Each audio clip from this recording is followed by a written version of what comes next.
நிகழ்ச்சியை பார்த்து கொண்டிருக்கின்ற அனைவருக்கும் வணக்கம். மீண்டும் ஒரு குருகுலம் நிகழ்ச்சியினூடாக உங்களை சந்தித்துக் கொள்வதில் பெருமகிழ்ச்சி.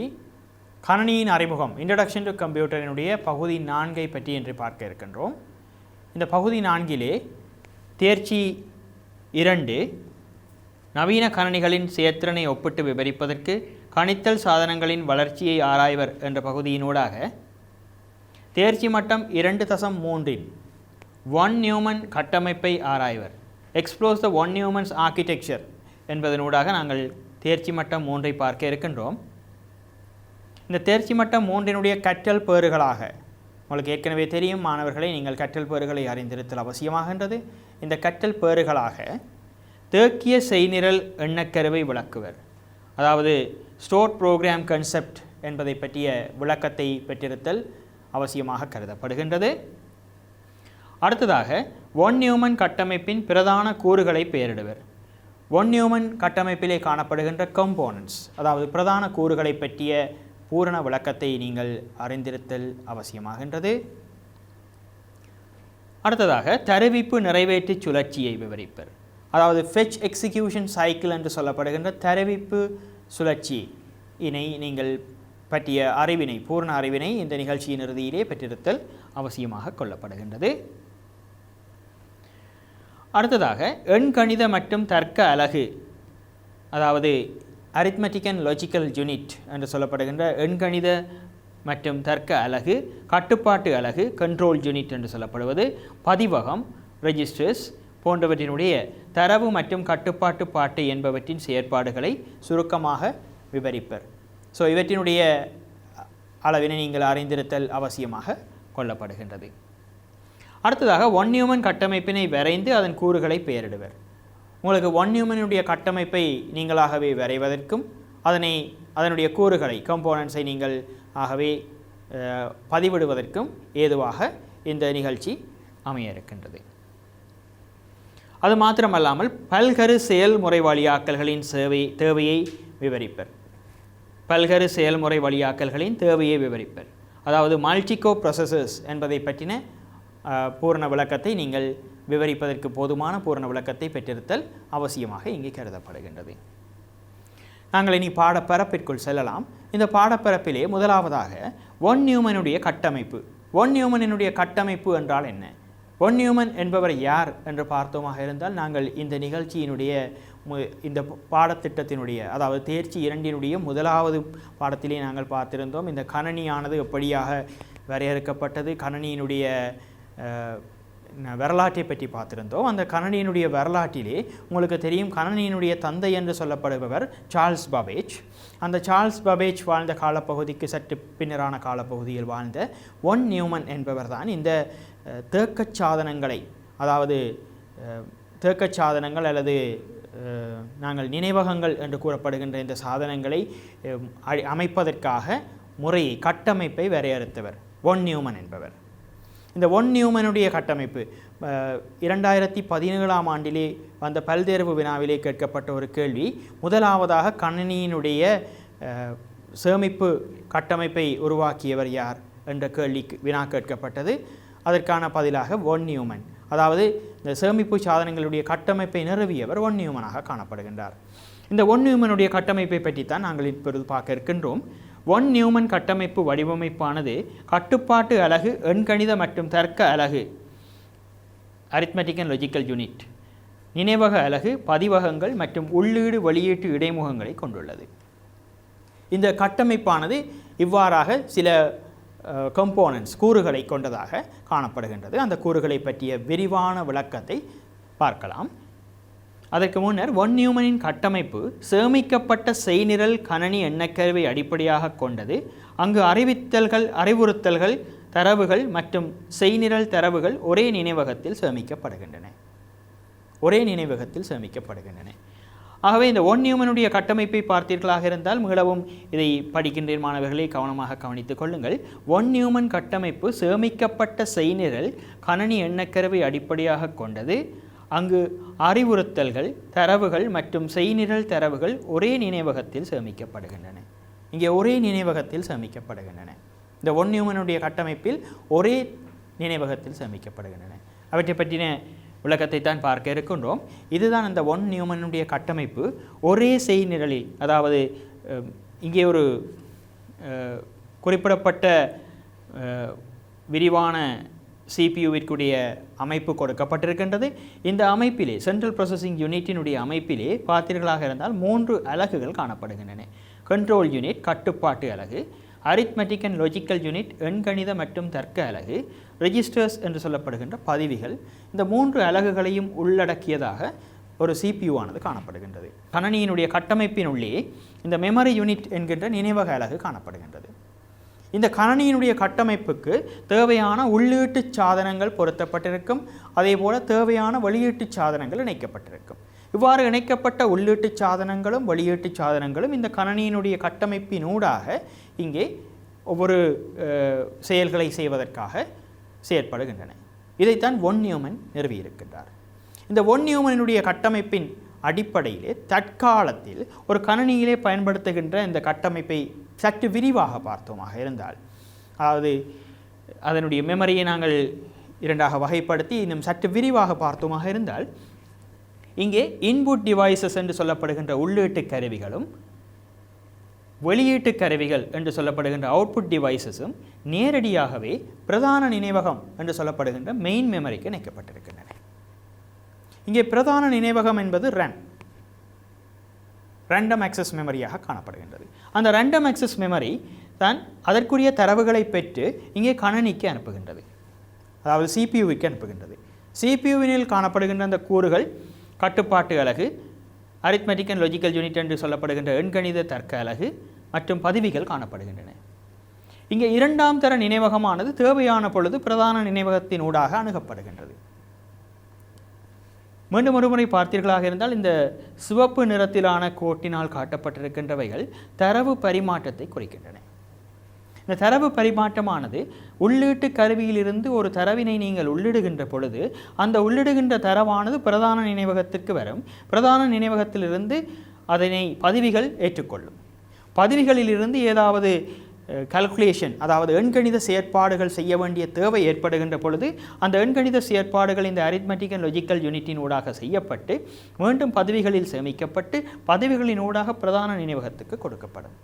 இவ்வாறு கொடுக்கப்பட்ட அந்த செயலானது, அந்த ஒரு வரிவிளைவானது இங்கே தேவையான பொழுது 2ஆம் தர நினைவகத்தில் சேமிக்கப்படுகின்றன. அவை மீளவும் 2ஆம் தர நினைவகத்திலிருந்து தேவையான பொழுது எடுக்கப்படுகின்றன.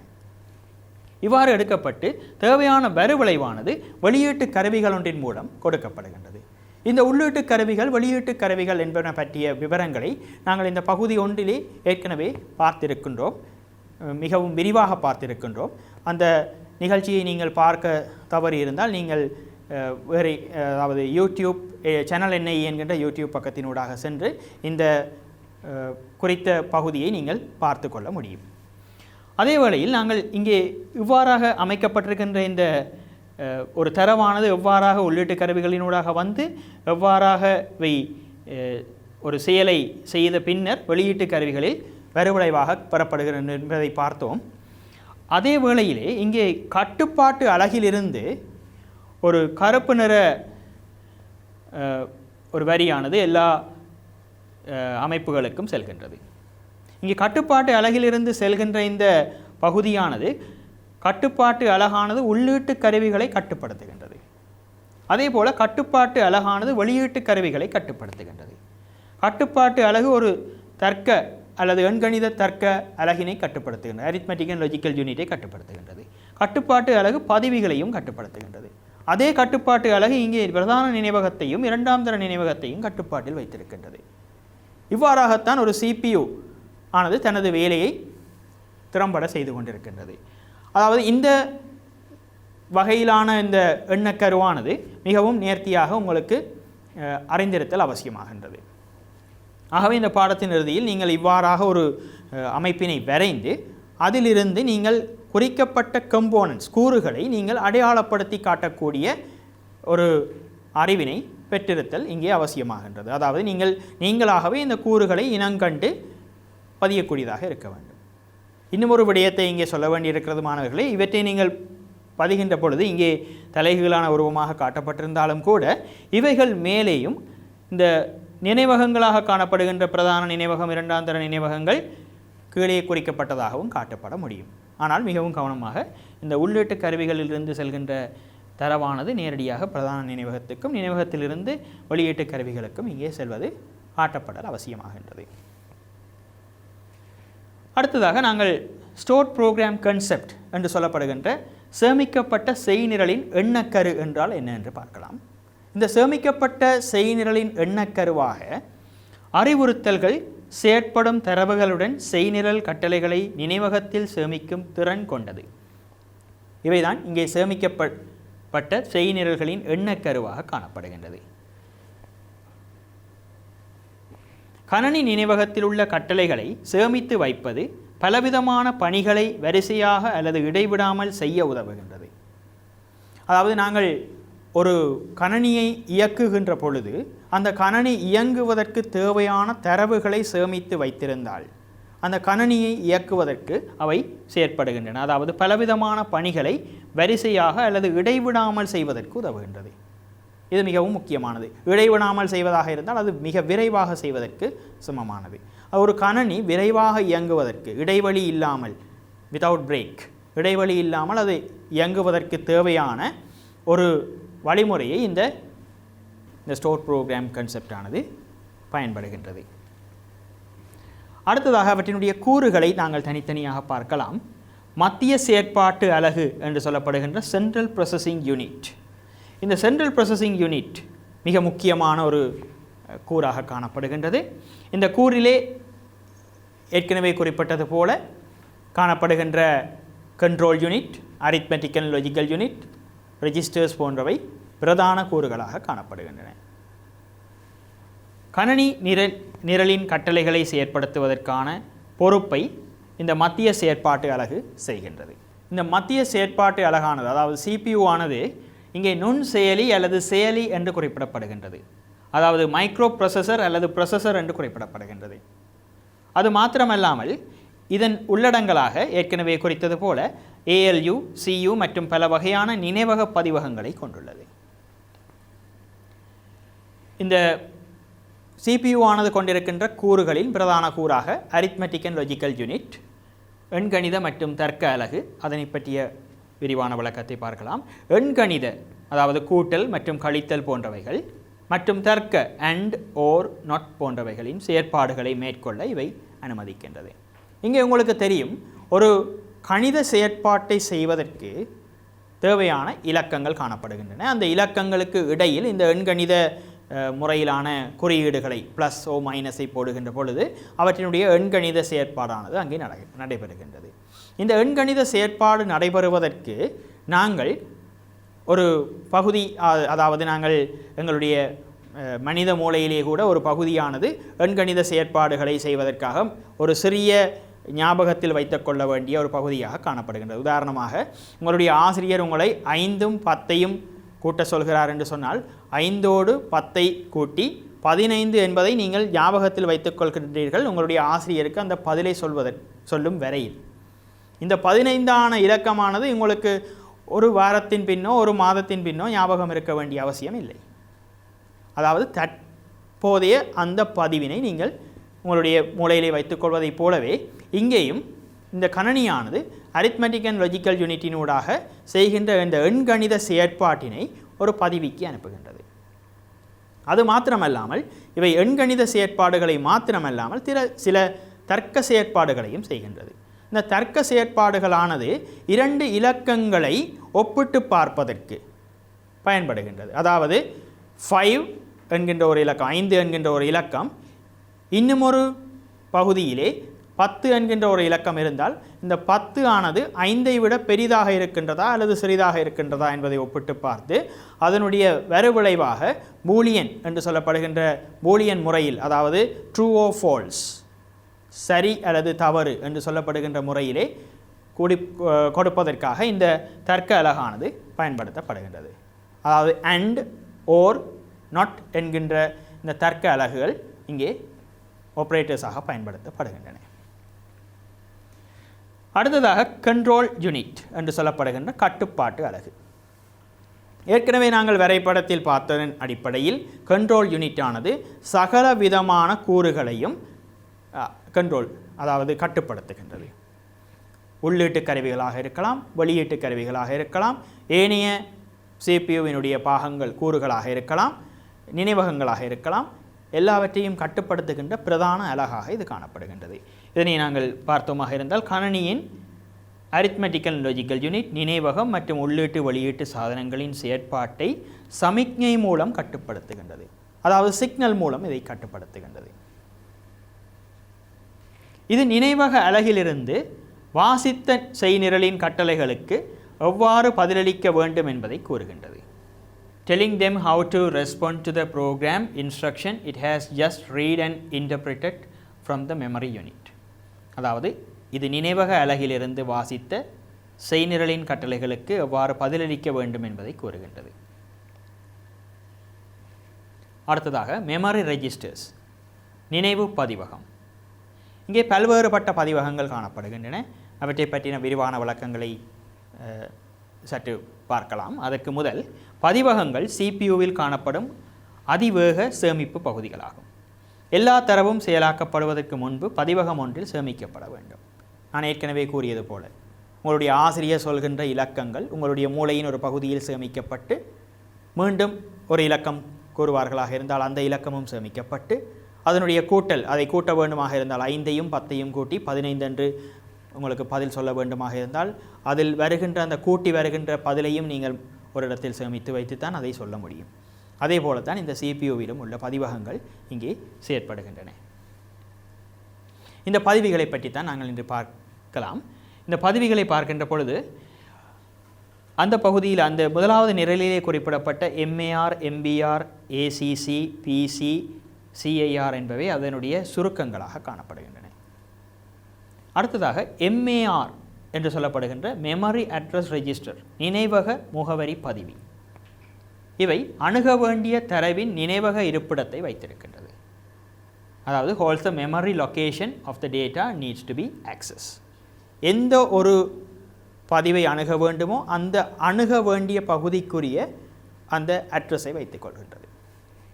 உங்களுக்கு உதாரணமாக உங்களுக்கு ஒரு கடிதமோ அல்லது ஒரு பொதியோ வருகிறது என்று சொன்னால் ஒரு இடத்திலிருந்து அந்த பொதியிலோ அல்லது கடிதத்திலோ குறிப்பிடப்பட்ட உங்களுடைய வீட்டு முகவரி குறிப்பிடப்பட்டிருத்தல் அவசியம். அந்த வீட்டு முகவரி குறிப்பிடப்பட்டிருக்கின்ற பொழுதுதான் உங்களுக்கு அந்த குறிப்பிட்ட பொதியோ அல்லது கடிதமோ உங்களை வந்து அடையும், அவற்றை அணுக முடியும். அதாவது அவ்வாறு அணுகுவதற்குரிய அந்த மெமரி என்று சொல்லப்படுகின்ற நினைவகத்தினுடைய முகவரி, நினைவகமானது கூறுகளாக பிரிக்கப்பட்டிருக்கும். அவ்வாறு கூறுகளாக பிரிக்கப்பட்ட நினைவகத்தின் ஒவ்வொரு கூறுகளும் ஒவ்வொரு முகவரியை வைத்து கொண்டிருக்கும். இவ்வாறு பெறப்படுகின்ற அந்த முகவரிகளை அணுகுவதற்காக அந்த முகவரிகளை ஞாபகப்படுத்தி வைத்துக்கொள்வதற்கான ரெஜிஸ்டராக, நினைவக பகுதியாக, பதிவியாக இங்கே மெமரி அட்ரஸ் ரெஜிஸ்டர் காணப்படுகின்றது. அடுத்ததாக மெமரி பஃபர் ரெஜிஸ்டர் என்று சொல்லப்படுகின்ற நினைவக இடையக பதிவி. அதாவது holds the data that being transferred, நினைவகத்துக்கு அல்லது நினைவகத்திலிருந்து மாற்றப்படும் தரவை வைத்திருக்கின்றது. ஒரு விடயம் வருகிறது என்று சொன்னால் அந்த விடயத்தை வைத்துக் கொள்வதற்காக ஏற்கனவே பார்த்திருக்கணும், அதனுடைய முகவரி எங்கே பதியப்பட வேண்டும் என்ற முகவரியை வைத்திருப்பதற்காக மெமரி அட்ரஸ் ரெஜிஸ்டர், அதன் பதியப்பட வேண்டிய விடயத்தை வைத்திருப்பதற்காக மெமரி பஃபர் ரெஜிஸ்டர் பயன்படுத்தப்படுகிறது. அடுத்ததாக அக்யூமுலேட்டர் என்று சொல்லப்படுகின்ற அந்த அக்யூமுலேட்டர் தான் நான் ஏற்கனவே குறிப்பிட்ட அந்த அரித்மெட்டிக் லாஜிக்கல் யூனிட்டோடு இணைக்கப்பட்ட ஒரு பதிவி. கூட்டல், கழித்தல் இவற்றை செம்மையாக செய்வதற்கு 3 இலக்கங்களை தொடர்ச்சியாக கூட்ட வேண்டுமாக இருந்தால் முதலாவது இலக்கம் 5, இரண்டாவது இலக்கம் 10, மூன்றாவது இலக்கம் 15. 5ஐயும் 10ஐயும் கூட்டி 15 என்று மறுவிளைவை பெற்றுக்கொண்டு அந்த 15 என்றதை ஒரு இடத்தில் சேமித்து வைத்து அதனோடு இன்னும் ஒரு 15ஐ கூட்டுகின்ற பொழுது 30 என்பது அவுட்புட்டாக வரும். இவ்வாறு பயன்படுத்துகின்ற அந்த இடம்தான் இங்கே சேமிப்பிடமாக இடைநிலை எண்கணித மற்றும் தர்க்க முடிவுகள் சேமிக்கப்படும் இடமாக காணப்படுகின்றது. இவை நேரடியாக அரித்மெட்டிக் அண்ட் லாஜிக்கல் யூனிட்டோடு தொடர்புபட்ட தரவை பதிவிகளாக காணப்படுகின்றன. அடுத்ததாக செய்நிரல் எண்ணி, அடிக்கடி உங்களுடைய பரீட்சையிலே கேட்கப்படுகின்ற ஒரு வினா. செய்நிரல் எண்ணி செயற்படுத்தப்பட வேண்டிய அடுத்த அறிவுறுத்தலின் முகவரியை கொண்டுள்ளது. அதாவது ஒரு முகவரியானது செயற்படுத்தப்பட்ட பின்னர் அதனுடைய பெருமானமானது ஒன்றினால் அதிகரிக்கப்பட்டு அடுத்த முகவரிக்கு செல்வதற்கான இடத்தை அது கொண்டுள்ளது. செயற்படுத்தப்பட வேண்டிய அடுத்த முகவரியை கொண்ட பகுதியாக இங்கே செய்நிரல் எண்ணி அதாவது ப்ரோக்ராம் கவுண்டரானது பயன்படுகின்றது. அடுத்ததாக பார்த்தோமாக இருந்தால் கரண்ட் இன்ஸ்ட்ரக்ஷன் ரெஜிஸ்டர் என்று சொல்லப்படுகின்ற தற்போதைய கட்டளை பதிவி. தற்போதைய கட்டளை பதிவி தற்போது பயன்படுத்தி கொண்டிருக்கின்ற ஒரு கட்டளையை பிறப்பிப்பதற்கான பதவியாக, அதாவது செயலாக்கத்தின் பொழுது தற்போதைய கட்டளைகளை கொண்டுள்ளது. இவை தற்போது நடைமுறையில் உள்ள கட்டளைகளை அதனுடைய விடயத்தை கொண்டுள்ள பதவிகளாக கரண்ட் இன்ஸ்ட்ரக்ஷன் ரெஜிஸ்டர் காணப்படுகின்றது. இந்த கரண்ட் இன்ஸ்ட்ரக்ஷன் ரெஜிஸ்டர் ஆனது ஒப்கோட் ஒப்பரண்ட் என்ற 2 பகுதிகளை கொண்டவையாக இருக்கும். அவற்றை பற்றின விளக்கங்களை பின்வரும் பகுதிகளில் காணலாம். அதற்கு முன்னர் இவைதான் இந்த பகுதிகளாக, அதாவது பதிவிகளாக, இங்கே பதிவிகளாக குறிப்பிடப்பட்டவைகளாக காணப்படுகின்றன. இரண்டாவதாக நினைவகம். இந்த நினைவகத்திலே நாங்கள் முதன்மை நினைவகம் பிரைமரி மெமரி, செகண்டரி மெமரி என்று பார்க்கலாம். அதிலே பிரைமரி மெமரி என்று பார்த்தோமாக இருந்தால் இங்கே காணப்படுகின்றன 2 விதமான primary memory, RAM and ROM. This memory is fast and also directly accessible by CPU. இந்த நினைவகம் வேகமானது மற்றும் நேரடியாக CPU-வால் அணுகக்கூடியது. கட்டுப்பாட்டு அலகினால் நேரடியாக அணுகக்கூடிய ஒரு பதிவகமாக, நினைவகமாக இது காணப்படுகின்றது. இங்கே சாதனத்துக்கு மின் இணைப்பு வழங்கப்பட்டிருக்கும் போது அதன் தரவை பராமரிக்கின்றது. சாதனத்துக்கு மின் இணைப்பு வழங்கப்பட்டிருக்கும் பொழுது அதன் தரவை பராமரிக்கின்றது. நீங்கள் பணிபுரியும் கோப்புகளை தற்காலிகமாக சேமிக்கின்றது. இந்த வசனத்தை நீங்கள் பாருங்கள். தற்காலிகமாக சேமிக்கிறது என்கின்ற இந்த வாக்கியம் ரேமுக்கு மாத்திரம் பொருத்தமானதாக இருக்கும். இதனை பற்றிய மேலதிக விளக்கங்களை அடுத்து வரும் நிகழ்ச்சிகளில் நீங்கள் விரிவாக பார்க்கலாம், இந்த சேமிப்பகங்கள் பற்றிய விளக்கங்களை. அடுத்ததாக செகண்டரி மெமரி என்று சொல்லப்படுகின்ற துணை நினைவகத்தின் பிரதானமாக காணப்படுவது ஹார்ட் டிஸ்க். அந்த ஹார்ட் டிஸ்கானது துணை நினைவகத்தின் செய்நிரல்கள் மற்றும் தரவுகளை நீண்ட காலத்திற்கு சேமித்து வைக்க பயன்படுகின்றது. ஏற்கனவே பார்த்த பிரதான நினைவகங்கள் குறுகிய கால சேமிப்புடையவையாகவும், இந்த நிரந்தர நினைவகங்களாக காணப்படுகின்ற செகண்டரி ஸ்டோரேஜ் நீண்ட கால பாவனைக்குரிய நினைவகங்களாகவும் காணப்படுகின்றன. அடுத்து உள்ளீட்டு வெளியீட்டு இடைமுகங்கள், உள்ளீட்டு கருவிகள், வெளியீட்டு கருவிகள் பற்றிய அறிமுகங்களை கடந்த நிகழ்ச்சிகளில் நாங்கள் பார்த்திருக்கின்றோம். உள்ளீட்டு சாதனங்களிலிருந்து தரவை பெறவும் வெளியீட்டு சாதனங்களுக்கு தரவை அனுப்பவும் கணினியின் நினைவகத்தை அனுமதிக்கின்றது. அதாவது இந்த உள்ளீட்டு வெளியீட்டு இடைமுகம் இன்டர்ஃபேஸ் என்று சொல்லப்படுபவை உள்ளீட்டு கருவிகளிலிருந்து ஒரு தரவினை பிரதான நினைவகத்துக்கு வழங்குவதற்கும் அதன் பின்னர் பிரதான நினைவகத்திலிருந்து வெளியீட்டு கருவிகளுக்கு அதை வழங்குவதற்குமாக இங்கே ஒரு இடைமுகமாக இன்டர்ஃபேஸாக தொழிற்படுகின்ற இந்த IO இன்டர்ஃபேஸ் என்பது காணப்படுகின்றது. அதாவது உள்ளீட்டு வெளியீட்டு இன்புட் அவுட்புட் இன்டர்ஃபேஸ் என்று குறிப்பிடுவோம். அடுத்ததாக CPU உள்ளீட்டு அறிவுறுத்தல்களின் கட்டுப்பாட்டின் கீழ் CPU உள்ளீட்டு அறிவுறுத்தலின் கட்டுப்பாட்டின் கீழ் உள்ளீட்டு சாதனத்திலிருந்து செய்நிரல் அல்லது தரவு முதன்மை நினைவகத்தில் வாசிக்கப்படுகின்றது. இங்கே முதன்மை நினைவகத்திலே தரவானது வாசிக்கப்படுகின்ற பொழுது உள்ளீட்டு அறிவுறுத்தல்களின் கட்டுப்பாட்டின் கீழ் வாசிக்கப்படுகின்றது. கணினியில் சேமிக்கப்பட்டுள்ள தகவல்களை வெளியீட்டு கருவிகளின் உதவியுடன் பயனருக்கு வழங்கலாம். பயனர் உள்ளிடுகின்றவற்றை உள்ளீட்டு சாதனங்களின் உதவியோடும் அதனுடைய வெளியீடுகளை பயனருக்கு வழங்குவதற்காக வெளியீட்டு சாதனங்களின் உதவியோடு அது வழங்கப்படுகின்றது.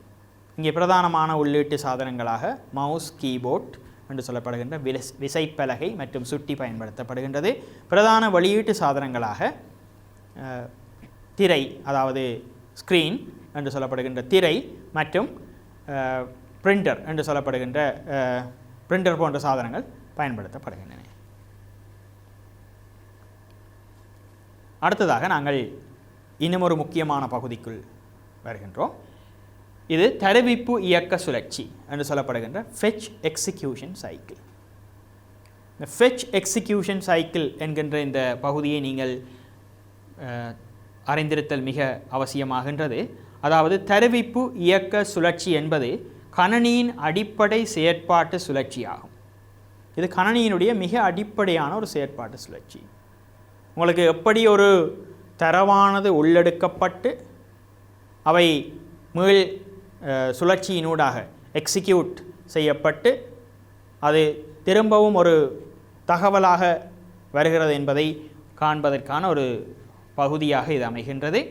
இயக்க சுழற்சியின் பொழுது கணனி அதன் நினைவகத்தில் இருந்து ஒரு செய்நிரல் அறிவுறுத்தலை மீட்டெடுக்கின்றது. பின்னர் அந்த அறிவுறுத்தல்களுக்கு தேவையான செயல்களை நிறுவி செயற்படுத்துகின்றது. அதாவது அதனுடைய சுழற்சியை பார்த்தோமாக இருந்தால், அதாவது பொதுவான முறையில் பார்ப்பதாக இருந்தால் இவ்வாறாக குறிப்பிடலாம். அதாவது ஃபெச் அண்ட் இன்ஸ்ட்ரக்ஷன், அதாவது ஒரு அறிவுறுத்தலை எடுக்கின்றது. அந்த எடுக்கப்பட்ட அறிவுறுத்தலானது டிகோட் செய்யப்படுகின்றது. சில பதிவுகளின் உதவியோடு டிகோட் செய்யப்படுகின்றது. அதாவது அறிவுறுத்தலை குறிமுறையாக்கம் செய்யப்படுகின்றது.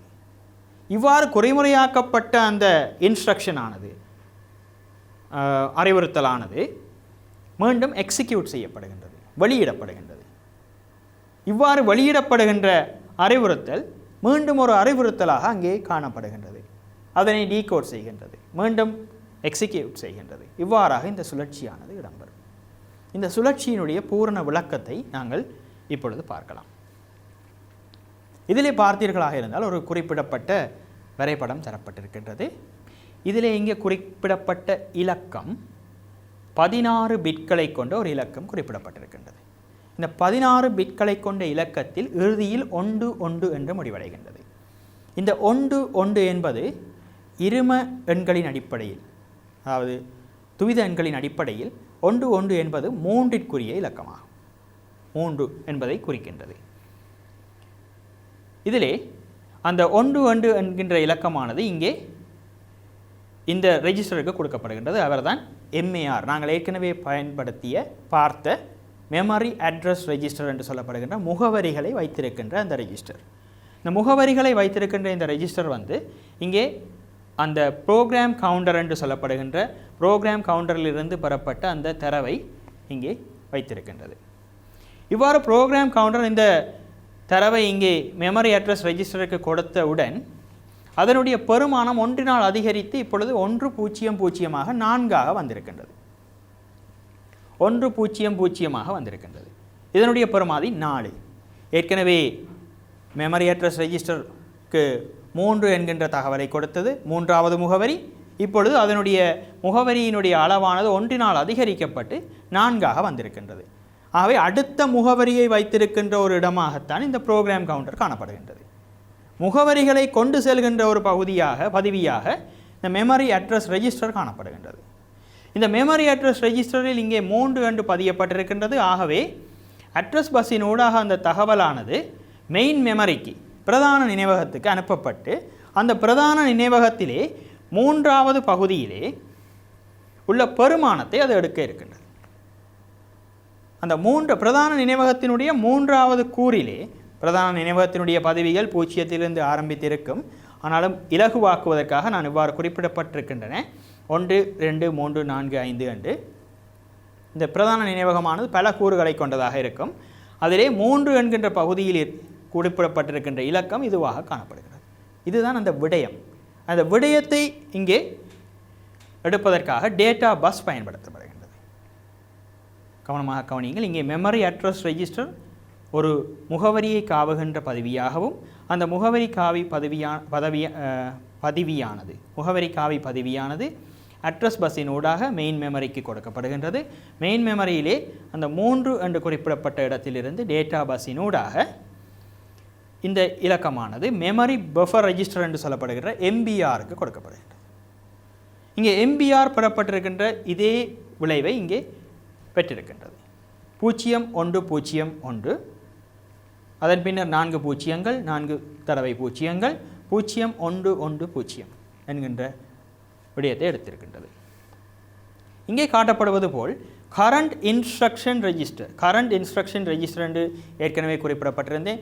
அதாவது தற்போதைய அறிவுறுத்தல்களை வைத்திருக்கின்ற ஒரு பதிவியாக இது காணப்படுகின்றது. இது 2 பகுதிகளை கொண்டது. தற்போதைய இன்ஸ்ட்ரக்ஷனை வைத்திருக்கின்ற பதிவி, அதாவது கரண்ட் இன்ஸ்ட்ரக்ஷன் ரெஜிஸ்டர் 2 பகுதிகளை கொண்டது. ஒரு பகுதி ஒப்கோட் என்றும் ஆப்பரேட்டர் கோட் என்றும், அடுத்த பகுதி ஆப்பரண்ட் என்றும் அழைக்கப்படுகின்றது. Operator code and operand. இந்த ஏற்கனவே பெறப்பட்ட இந்த விடயம் அதிலே இந்த முதல் 4 பிட்டுகளும் ஆப்பரேட்டர் கோடிற்கும் ஏனைய 12 பிட்டுகளும் ஆப்பரண்டிற்கும் அனுப்பப்பட்டிருக்கிறது. ஆப்பரேட்டர் கோடிற்கு முதல் 4 பிட்களும் ஆப்பரண்டிற்கு மிகுதி 12 பிட்டுகளும் அனுப்பப்பட்டிருக்கின்றன. இந்த கரண்ட் இன்ஸ்ட்ரக்ஷன் ரெஜிஸ்டர் இந்த ஒப்கோட் என்பதை இன்ஸ்ட்ரக்ஷன் டீகோடரினூடாக டீகோட் செய்ய போகின்றது. 0101 என்றால் என்ன? அசம்பிளி லாங்குவேஜ் என்று கேள்விப்பட்டிருப்பீர்கள். அசம்பிளி லாங்குவேஜ் ஆனது ஏற்கனவே கணினியில் பதியப்பட்டிருக்கும். அதன் மூலமாகத்தான் இந்த CPU ஆனது இயங்குகின்றது. அதன் அடிப்படையில் இந்த 0101 பெருமானம் அட் என்பதை குறைக்கின்றது. அதாவது இது ஆப்பரேட்டர் கோட் என்ன செய்ய வேண்டும். அட் என்றால் என்ன? கூட்டல். அதாவது இங்கே கூட்டப்பட வேண்டும் என்கின்ற தகவலை இந்த அரித்மெட்டிக் அண்ட் லாஜிக்கல் யூனிட்டுக்கு கொடுக்க வேண்டி இருக்கின்றது. அதை இன்ஸ்ட்ரக்ஷன் டீகோடர் அந்த 0101 என்பதை அட் என்கின்ற ஒரு பகுதியாக மாற்றி டீகோட் பண்ணி வழங்க இருக்கின்றார். அது அட் என்கின்ற பெயரோடு இங்கே வழங்கப்படுகின்றது.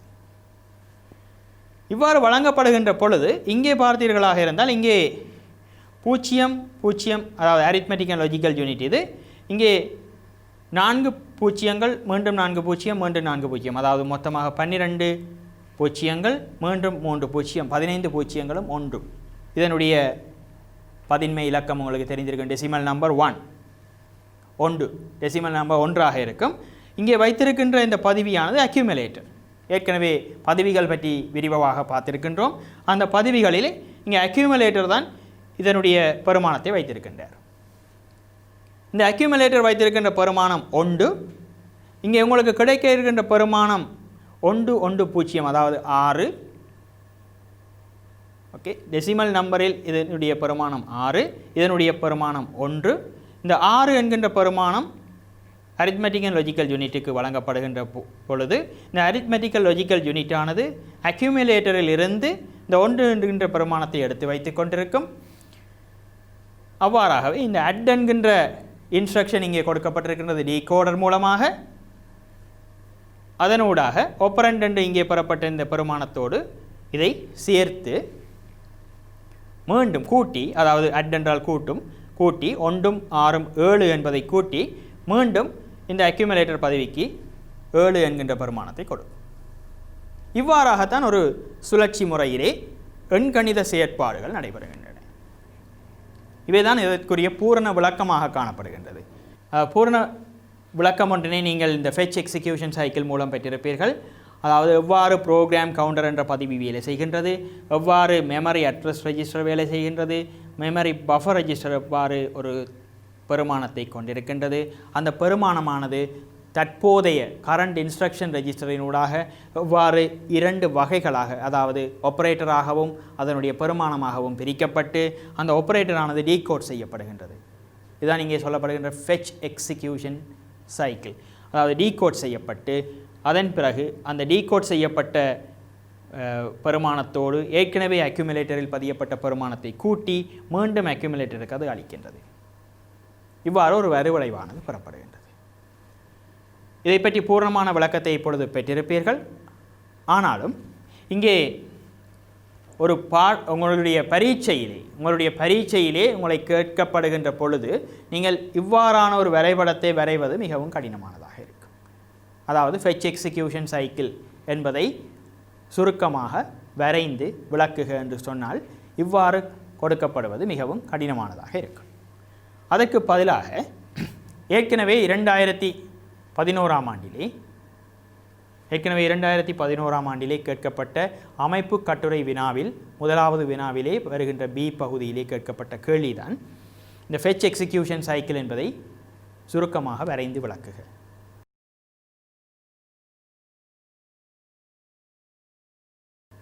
உங்களுக்கு பரீட்சையில் கேட்கப்படுகின்ற பொழுது இவ்வாறான ஒரு பகுதியை நீங்கள் விடையாக கொடுப்பது மிகவும் சிறந்ததாக இருக்கும். அதாவது முதலாவதாக ஸ்டார்ட் அல்லது செய்நிரல் எண்ணியை தொடக்கவும். ப்ரோக்ராம் கவுண்டர் ஆனது இங்கே தொடக்கப்படுகின்றது. அவ்வாறு தொடக்கப்பட்ட ப்ரோக்ராம் கவுண்டர் அடுத்ததாக ஃபெச் அறிவுறுத்தல்களை பெறுகின்றது. இப்பொழுது நீங்கள் ஏற்கனவே படித்த வரைபடத்தை மனதில் நிலைநிறுத்தி கொள்ளலாம். அதிலிருந்து பார்த்தீர்களாக இருந்தால் அங்கே வருகின்ற அந்த முகவரியை வைத்துக்கொண்டு அந்த பெருமானத்தை மெமரி பஃபர் ரெஜிஸ்டரினூடாக அனுப்பப்பட்டது. அவ்வாறாகத்தான் அந்த அறிவுறுத்தல்களை பெறுகின்றது. Fetch next instruction. அடுத்ததாக இன்க்ரிமெண்ட் த ப்ரோக்ராம் கவுண்டர். இங்கே ப்ரோக்ராம் கவுண்டர் அதனுடைய முகவரியை கொடுத்த உடனேயே தன்னுடைய அடுத்த முகவரிக்கு தயாராகிவிடும். ஆகவே ப்ரோக்ராம் கவுண்டருடைய பெருமானமானது ஒன்றினால் அதிகரிக்கப்படும். செய்நிரல் எண்ணியை ஒன்றினால் அதிகரித்தல். அடுத்ததாக டீகோட் செய்யப்படுகின்றது. பெறப்பட்ட அறிவுறுத்தல் 2 வகைகளாக பிரிக்கப்பட்டு, அதாவது ஒப்கோட் ஒப்பரண்ட் என்ற 2 வகைகளாக பிரிக்கப்பட்டு அந்த ஒப்கோட் ஆனது டீகோட் செய்யப்படுகின்றது. அறிவுறுத்தலை குறிமுறையாக்கம் செய்தல். அவ்வாறு குறிமுறையாக்கப்பட்ட அந்த ஒப்கோட் ஆனது எக்ஸிக்யூட் செய்யப்படுகின்றது. அரித்மெட்டிக் லாஜிக்கல் யூனிட்டினுள்ளே பார்த்தீர்கள், அக்யூமுலேட்டரிலிருந்து பெறப்படுகின்ற பெருமானமும் உங்களுக்கு பெறப்பட்ட பெருமானத்தையும் கூட்டி அதனுடைய வருவளைவானது இங்கே கொடுக்கப்படுகின்றது. இவ்வாறு கொடுக்கப்பட்ட பின்னர் அந்த எக்ஸிக்யூஷன் ஆனது முடிவுக்கு வரும். அல்லது மீளவும் அடுத்த அறிவுறுத்தலை பெறுவதற்காக அனுப்பப்பட்ட பின்னர் அந்த செய்நிரல் எண்ணியை அதிகரித்து குறிமுறையாக்கம் செய்து அறிவுறுத்தலை செயற்படுத்தி மீளவும் திரும்ப இது நடக்கும். அதன் பின்னர் ஒரு நிலையில் அது முடிவுக்கு வரும். இவ்வாறாக இந்த ஃபெச் எக்ஸிக்யூஷன் சைக்கிளானது வரையப்படுகின்றது. இதனுடைய மிக முக்கியமாக நீங்கள் இவற்றை அறிந்து வைத்திருத்தல் அவசியமானது. பல தடவைகளில் உங்களுடைய பரீட்சையிலே கேட்கப்படுகின்ற ஒரு முக்கியமான பகுதியாக இது இருக்கின்றது. அடுத்ததாக நாங்கள் டேட்டா பஸ் என்பதை பற்றி பார்க்கலாம். இந்த டேட்டா பஸ் தரவு பாட்டை என்றால் என்ன? அதாவது செயலி, நினைவக அலகு மற்றும் உள்ளீட்டு வெளியீட்டு சாதனங்களுக்கு இடையில் தரவை கொண்டு செல்வதற்காக பயன்படுத்தப்படுவது இந்த டேட்டா பஸ்ஸாக காணப்படுகின்றது. அதாவது செயலி, மீண்டும் பாருங்கள், செயலி, நினைவக அலகு மற்றும் உள்ளீட்டு வெளியீட்டு சாதனங்களுக்கு இடையில் தரவை கொண்டு செல்கின்றது. இந்த டேட்டா பஸ் ஆனது எப்பொழுதும் விடயங்களை காவி செல்கின்ற ஒரு பகுதியாக காணப்படுகின்றது. நாங்கள் ஏற்கனவே பார்த்தது போல அங்கே மெமரி அட்ரஸ் பஸ் காணப்படுகின்றது, டேட்டா பஸ் காணப்படுகின்றது. அட்ரஸ் பஸ் அந்த நினைவகத்திலே காணப்படுகின்ற நினைவகத்தின் பெருமானத்துக்குரிய அட்ரஸை வைத்திருக்கும், அதாவது முகவரியை வைத்திருக்கும். இங்கே டேட்டா பஸ் ஆனது அதன் பெருமானத்தை வைத்திருக்கும். இவ்வாறு பெருமானத்தை காவி செல்கின்ற ஒரு பகுதியாக இந்த தரவு பாட்டை பயன்படுத்தப்படுகின்றது. அடுத்ததாக கண்ட்ரோல் பஸ், கட்டுப்பாட்டு பாட்டை. இந்த கட்டுப்பாட்டு பாட்டையிலே கணினியில் உள்ள அனைத்து செயல்பாடுகளையும் கட்டுப்படுத்தவும் ஒருங்கிணைக்கவும் சிபியூவில் இருந்து கட்டுப்பாட்டு சமிக்கைகள் கட்டளைகளை கொண்டு செல்லவும் இது பயன்படுத்தப்படுகின்றது. ஏற்கனவே படித்திருந்தோம், கண்ட்ரோல் யூனிட்டானது அனைத்து சாதனங்களையும் கட்டுப்படுத்துகின்றது. உள்ளீட்டு சாதனங்கள், வெளியீட்டு சாதனங்கள், பதிவிகள், நினைவகங்கள் போன்றவற்றை கட்டுப்படுத்துகின்றது. இங்கே கட்டுப்படுத்துகின்ற அந்த சாதனங்கள் இந்த கண்ட்ரோல் பஸ்ஸினூடாகவே கட்டுப்படுத்தப்படுகின்றன. இங்கே சமிக்கைகள் அனுப்பப்படுகின்றன, சிக்னல்ஸ் அனுப்பப்படுகின்றது. இந்த சிக்னலினூடாக அவை அந்த சாதனங்களை கட்டுப்படுத்துகின்றன. இவ்வாறு கட்டுப்படுத்தப்படுகின்ற சாதனங்கள் இந்த கண்ட்ரோல் பஸ்ஸினூடாகவே கண்ட்ரோல் யூனிட்டினால் கட்டுப்பாட்டுக்குள் வைக்கப்பட்டு கொண்டிருக்கின்றன. ஆகவே இந்த கண்ட்ரோல் பஸ் ஆனது மிகவும் முக்கியமான ஒரு பகுதியாக காணப்படுகின்றது.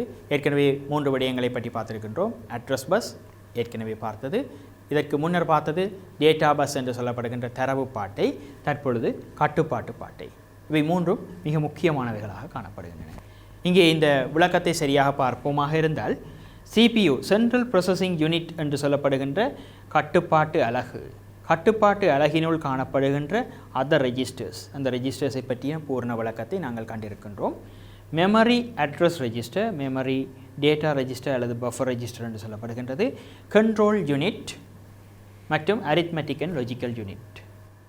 இங்கே ஒரு RAM, அதாவது நினைவகமானது பிரதான நினைவகம் என்று சொல்லப்படுகின்ற ரம்மினூடாகத்தான் இவற்றினுடைய செயற்பாடுகள் அனைத்தும் அணுகப்படுகின்றன.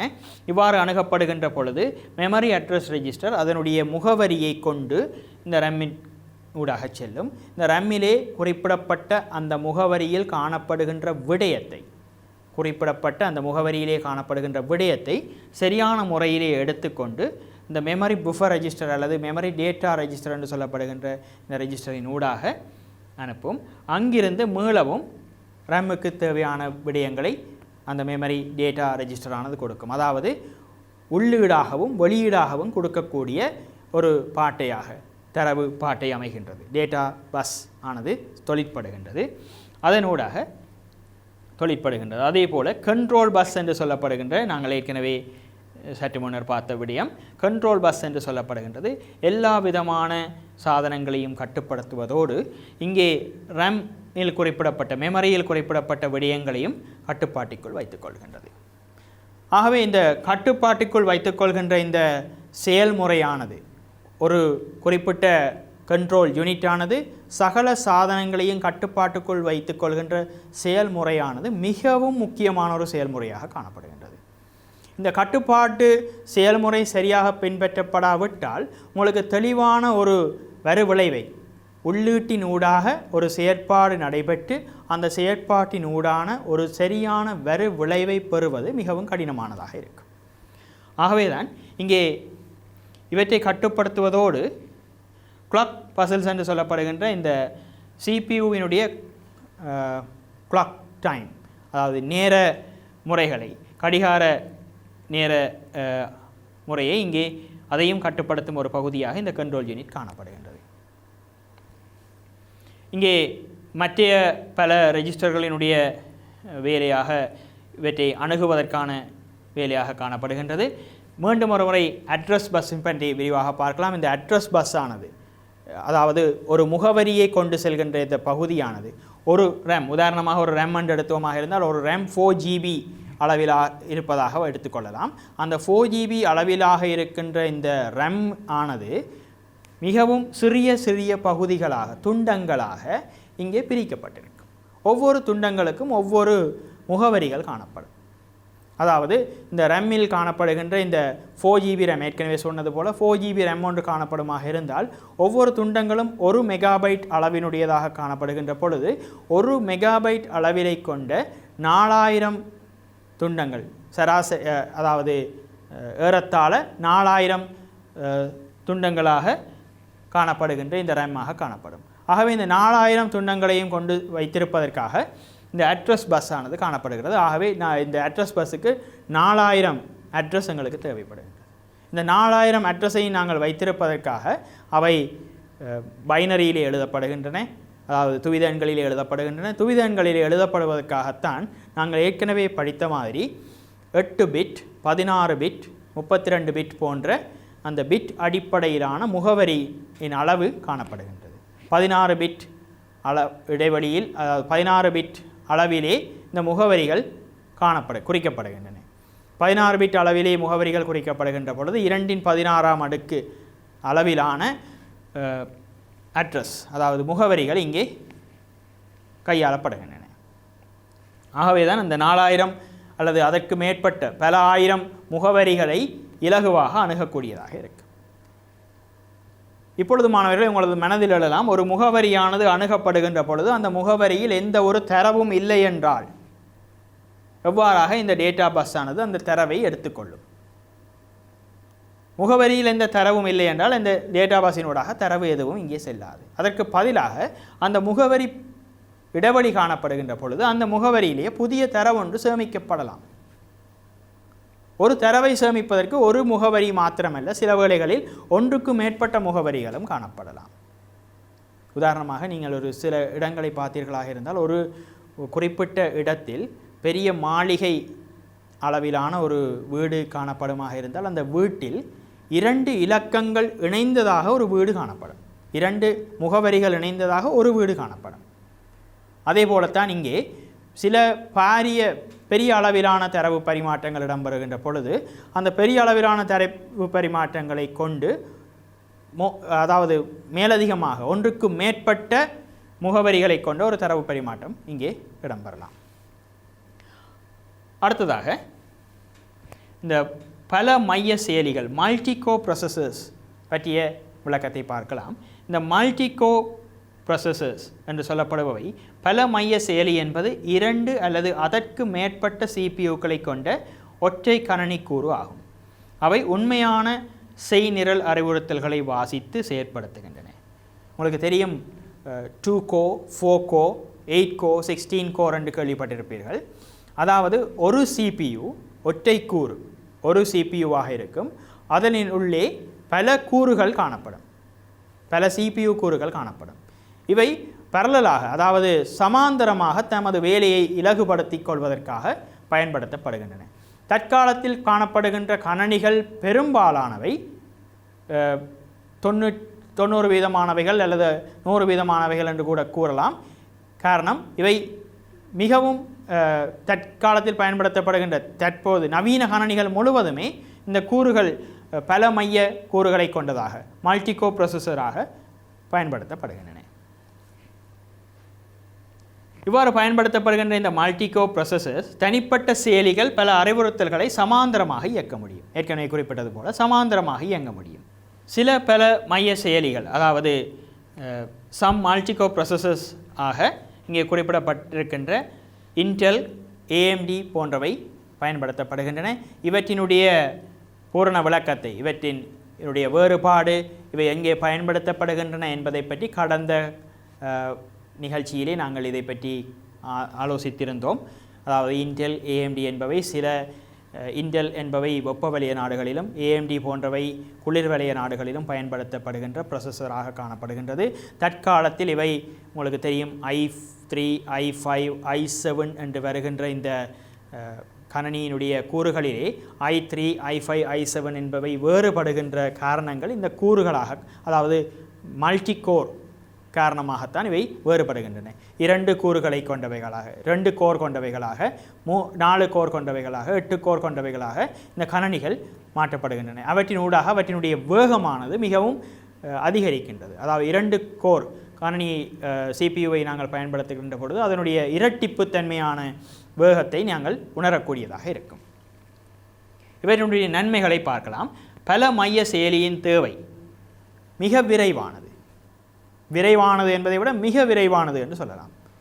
காரணம், இதிலே பல கோர் செயற்படுகின்ற பொழுது, அதாவது 4க்கு மேற்பட்ட அல்லது 8க்கு மேற்பட்ட கோர் ஒன்றிணைந்து செயற்படுகின்ற ஒரு CPUவை பார்த்தீர்களாக இருந்தால் அதில் மிகவும் அதிகமாக வேகம் கொண்டவைகளாக காணப்படும். ஹை பெர்ஃபார்மன்ஸ், உயர் செயற்திறன் கொண்டவைகளாக காணப்படுகின்றன. அது மாத்திரமல்லாமல் கேன் ரன் மோர் டாஸ்க், பல பணிகளை இயக்க முடியும் ஒரே நேரத்தில். பல பணிகள் செய்வதற்கு தற்காலத்தில் வீடியோ எடிட்டிங் மற்றும் அதாவது காணொளிகளை எடிட் செய்வது மற்றும் புகைப்படங்களை தயாரிப்பது போன்ற செயற்துறைகளுக்காக பயன்படுத்தப்படுகின்ற கணனிகளில் இவ்வாறாக பல மல்டிகோர் கொண்டவைகளாக காணப்படுகின்றன. பல பணிகளை இயக்குவதற்காக பயன்படுகின்றன. பரலல் ப்ரோக்ராமிங், அதாவது சமாந்தர செயல் நிரலாக்களை கொண்டவைகளாக காணப்படுகின்றன. ஒரு ப்ரோக்ராமை அணுகுகின்ற பொழுது அவை சமாந்தரமாக அணுகப்படுகின்றன. சமாந்தரமாக அணுகப்படுகின்ற பொழுது அதனுடைய கணித்தல் வேகமானது உச்சமாக இருக்கும், மிகவும் வினைத்திறன் கூடியதாக இருக்கும். அதே போல் allowing large blocks of data, மிக பாரிய அளவிலான தரவு பரிமாற்றங்களை, தரவு தொகுதிகளை அனுமதிக்கின்றது. பாரிய அளவிலான தரவுகளை ஒரே நேரத்தில் கையாளக்கூடிய திறமைகளை கொண்டிருக்கின்றது. தற்காலத்தில் மிகவும் அதாவது மிக கூடிய செயல்திறன் கொண்ட, மிக அதிகமான செயல்திறன் கொண்ட கணனிகள் தற்காலத்தில் பயன்படுத்தப்பட்டு வருகின்றன. இவ்வாறான கணனிகள் அனைத்தும் மல்டிகோ ப்ரொசஸர்ஸ் கொண்டவைகளாக காணப்படுகின்றன. தற்காலத்தில் சிங்கிள் கோ ப்ரொசஸர்ஸ் என்பதை கிடையாது என்று கூறலாம். அடுத்ததாக நாங்கள் இந்த பகுதியினுடைய கற்றவற்றினுடைய மீட்டலை பார்த்தோமாக இருந்தால், இந்த பகுதியிலே நாங்கள் முதலிலே பார்த்திருந்தோம் von நியூமனுடைய கட்டமைப்பு, அதாவது von நியூமன் முன்வைத்த எண்ணக்கரு பற்றி பார்த்திருந்தோம். von நியூமன் வைத்த எண்ணக்கருவின் அடிப்படையிலே எவ்வாறாக ஒரு von நியூமனின் கட்டமைப்பானது உருவாக்கப்பட்டது. அந்த கட்டமைப்பினுள் புகுத்தப்பட்ட முக்கியமான பகுதியாக சேமிப்பகங்கள் அல்லது நினைவகங்கள் என்று சொல்லப்படுகின்ற நினைவகங்கள் பயன்படுத்தப்பட்டன. அந்த நினைவகங்களின் ஊடாக நாங்கள் ஒரு தரவு பரிமாற்றத்தை CPUவினோடு செய்கின்றோம். அந்த CPUவினோடு செய்கின்ற பொழுது அங்கே கண்ட்ரோல் யூனிட்டானது சகல கூறுகளையும் கட்டுப்படுத்துவதாகவும், அரித்மெட்டிக் அண்ட் லாஜிக்கல் யூனிட்டானது கணித்தல் செயற்பாடுகளையும் தர்க்க செயற்பாடுகளையும் செய்வதற்காக பயன்படுத்தப்படுவதோடு, செயலிகள் அதாவது சேமிப்பகங்களாக காணப்படுகின்றன. அதாவது ரெஜிஸ்டர்ஸ் இங்கே சிறிய அளவிலான சேமிப்புகளை செய்வதற்காக பயன்படுத்தப்படுகின்றன என்பதை கற்றிருந்தோம். அதன் பின்னர் இந்த ஃபெச் எக்ஸிக்யூஷன் சைக்கிள் என்று சொல்லப்படுகின்ற மிக முக்கியமான ஒரு பகுதி, அதில் எவ்வாறாக ஒரு தரவானது உள்ளெடுக்கப்படுகின்றது, அவ்வாறு உள்ளெடுக்கப்படுகின்ற தரவு ஒன்று நீங்கள் ஏற்கனவே பார்த்தது போல இங்கே முகவரி ஒன்றோடு வரும். அதாவது எங்கே பிரதான நினைவகத்தில் இருக்கின்ற முகவரியின் ஊடாக அந்த தரவானது முகவரி ஒன்றை கொண்டு செல்கின்ற தரவாக காணப்படும். இதை கட்டுப்படுத்துவதற்காக அட்ரஸ் பஸ் காணப்படுகின்றது. அந்த அட்ரஸ் பஸ்ஸினூடாக டேட்டா பஸ் ஆனது கொடுக்கப்படுகின்றது. அந்த நினைவகத்திலிருந்து படுகின்ற விடயத்தை அந்த டேட்டா பஸ்ஸின் ஊடாக கொண்டு வந்து அந்த டேட்டா பஸ்ஸிலிருந்து மீளவும் சாதனங்களை கண்ட்ரோல் பண்ணுகின்ற கண்ட்ரோல் பஸ் என்பவை பயன்படுத்தப்படுகின்றன. அது மாத்திரமல்லாமல் அந்த அவ்வாறு பெறப்பட்ட டேட்டா பஸ்ஸிலிருந்து பெறப்பட்ட அந்த விடயமானது மீண்டும் ஒரு கரண்ட் இன்ஸ்ட்ரக்ஷன் ரெஜிஸ்டருக்கு அனுப்பப்பட்டு அவை டீகோட் குறிமுறையாக்கல் செய்யப்பட்டு அவற்றினூடாக அரித்மெட்டிக் அண்ட் லாஜிக்கல் யூனிட் என்று சொல்லப்படுகின்ற எண்கணித தர்க்க அலகிற்கு அனுப்பப்பட்டு அவற்றினூடாக அங்கே கணித்தல் செய்யப்பட்டு மீண்டும் அக்யூமுலேட்டர் என்று சொல்லப்படுகின்ற பதவிக்கு அனுப்பப்பட்டு இவ்வாறாக ஒரு ஃபெச் எக்ஸிக்யூஷன் எவ்வாறாக நடைபெறுகிறது என்ற பூர்ண விளக்கத்தை பார்த்திருந்தோம். அடுத்ததாக நாங்கள் இந்த பாட்டைகள் பற்றி பார்த்திருந்தோம். அதாவது address bus, control bus, data bus என்பவை பற்றிய பூர்ண விளக்கத்தை பார்த்திருந்தோம். மற்றும் நாங்கள் தற்பொழுது பார்த்த மாதிரி மல்டிகோர் ப்ராசஸர்ஸ் எவ்வாறாக ஒரு மல்டிகோர் ப்ராசஸரை பயன்படுத்துவது என்பதை பற்றி பார்த்திருந்தோம். இன்று கற்றவற்றை நாங்கள் பரீட்சை நோக்கமாக பார்ப்போமாக இருந்தால் பல்தேர்வு வினாவிலே கேட்கப்படுகின்ற பெரும்பாலான வினாக்களாக சிபியுவினுடைய கூறுகள் எவை, அது what are the components of CPU என்கின்ற வினாவானது கேட்கப்படுகின்றது. இவ்வாறு கேட்கப்படுகின்ற பொழுது ஒரு பகுதியாக ஒரு விடையாக அரித்மெட்டிக் அண்ட் லாஜிக்கல் யூனிட், மற்ற பகுதியாக கண்ட்ரோல் யூனிட், மற்ற பகுதியாக ரெஜிஸ்டர்ஸ் என்பவை காணப்படுமாயின் அதிலிருந்து நாங்கள் இன்னும் ஒரு பகுதியாக கேஷ் மெமரி என்று சொல்லப்படுகின்ற L1 கேஷ் என்பதை அறிந்திருத்தல் அவசியமாகின்றது. இங்கே RAM ஆனது மத்திய செயற்பாட்டு அலகு, அதாவது சிபியுவினுடைய ஒரு கூறாக கருதப்பட மாட்டாது. அது சிபியுக்கு வெளியில் காணப்படுகின்ற ஒரு கூறு. RAM பற்றிய விளக்கங்களை நாங்கள் அடுத்து வரும் நிகழ்ச்சியில் பார்க்கலாம். அதற்கு முதல் முக்கியமாக நீங்கள் கவனிக்க வேண்டிய விடயம், RAM பிரதான நினைவகமானது சிபியுவினுடைய கூறு அல்ல, அது சிபியுவுக்கு வெளியிலே காணப்படுகின்ற ஒரு கூறு. அடுத்ததாக நாங்கள் இங்கே கவனித்தவற்றை வைத்துக்கொண்டு நீங்கள் ஃபெச் எக்ஸிக்யூஷன் சைக்கிள் ஒன்றை வரைவதற்கு உங்கள் பரீட்சையிலே கூறப்பட்ட வினாவினை பற்றி ஆலோசித்திருந்தோம். அதன் கூறுகளை, அதனுடைய வரைபடத்தை நீங்கள் நினைவுபடுத்திக் கொள்ளுதல் அவசியமாகும், ஞாபகம் வைத்துக் கொள்ளுதல் அவசியமாகும். அவற்றை நீங்கள் வரைந்து பார்த்து அதனுடைய கூறுகளை சரியான முறையிலே கணித்திருத்தல் இங்கே அவசியமாக கருதப்படுகின்றது. அடுத்ததாக மாணவர்களே, நாங்கள் இங்கே பார்த்தவற்றை மீள பார்த்திருந்தோம். இங்கே உங்களுக்கு வினாக்கள் கொடுக்கப்பட்டது. இந்த நிகழ்ச்சியை மீண்டும் பார்க்க விரும்பினால் சேனல் NIE என்கின்ற யூடியூப் பக்கத்தினூடாக சென்று மீண்டும் நீங்கள் இந்த நிகழ்ச்சியை பார்த்து கொள்ள முடியும்.